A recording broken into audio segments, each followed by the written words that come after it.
Saudara-saudari yang terkasih dalam Kristus, selamat pagi. Berkah dalam.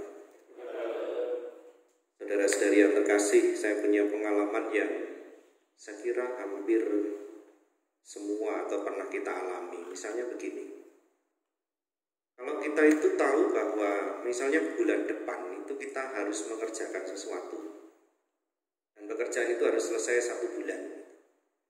Biasanya kita akan tenang-tenang saja gitu. Dalam hati atau dalam pikiran kita mengatakan, masih sebulan. Kemudian setelah lewat beberapa hari, 1 minggu, 2 minggu, itu lalu ada yang mengingatkan, Romo harus mengerjakan ini. Masih mungkin kita akan mengatakan, masih seminggu, ya kan? Atau kalau sudah seminggu, masih ada beberapa hari, kita masih akan mengatakan, masih 1 hari, masih besok kan? Kalau tiba harinya pun kita masih bisa mengelak mengatakan masih 24 jam. Santai, bisa main dulu. Atau dalam hari itu pun ketika pagi kita masih mengatakan, masih nanti malam toh ngumpulnya. Bahkan dalam beberapa jam pun kita masih bisa mengatakan, masih ada waktu, masih ada waktu. Nah, itu hanya salah satu contoh. Tetapi dalam banyak hal kita pun seringkali menunda demikian. Banyak pengalaman konkret yang kita alami, misalnya sebenarnya saya punya niat baik sih, misalnya setiap awal tahun itu memperbaiki diri. Tapi tahun berikutnya juga sama saja masih. Atau tahun ini saya akan memperbaiki kesehatan saya, rajin olahraga, ternyata juga tidak. Atau saya mau melayani Tuhan lah tahun ini, ternyata juga enggak. Atau bahkan kita mengatakan nanti saya kalau tua akan rajin gitu. Setelah tua sudah enggak kuat apa-apa. Atau juga seringkali berpikir saya akan berbagi kepada orang lain kalau tabungan saya sudah banyak. Ternyata tabungannya enggak banyak-banyak. Atau bisa jadi setelah tabungannya banyak juga eman-eman, sayang, mau saya bagi dengan orang lain. Atau juga ada ungkapan ketika sakit, nanti saya kalau sembuh, saya akan jadi orang baik lah, akan melayani Tuhan. Tetapi tidak pernah terjadi, atau terjadi pun ditunda. Ataupun kalau pekerjaan itu dilakukan, biasanya sangat terlambat atau jelek hasilnya. Saudara-saudari yang terkasih, mengapa kita tidak mengatakan atau mengambil keputusan sekarang saja gitu?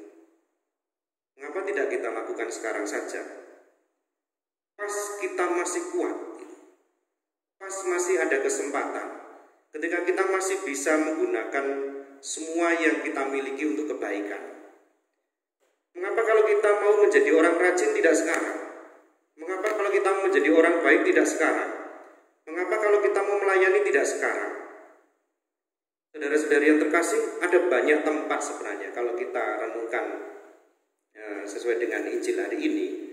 Kita tuh diberi ladang yang banyak yang bisa kita gunakan untuk bekerja, entah di rumah atau di tempat kerja atau di gereja dan sebagainya. Di situ kita sebenarnya dipanggil untuk memberikan diri kita, tetapi jawabannya ya jangan ditunda.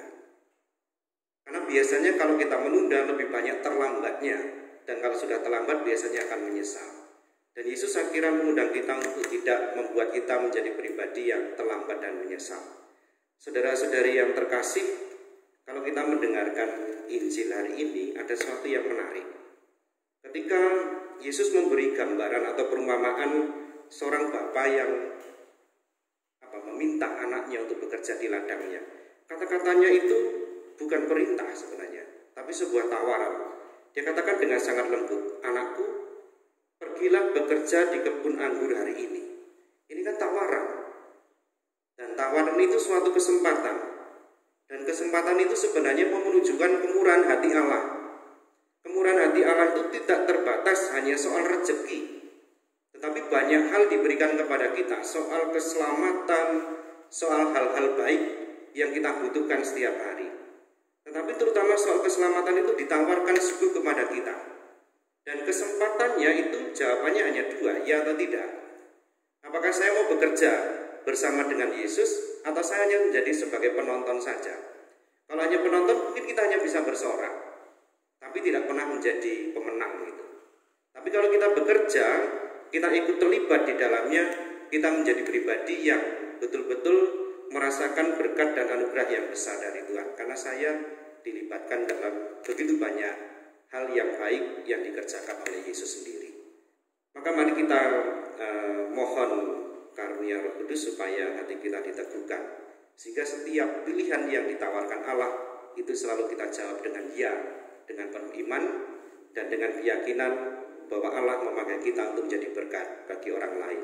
Kemuliaan kepada Bapa dan Putra dan Roh Kudus, seperti pada permulaan, sekarang, selalu, dan sepanjang segala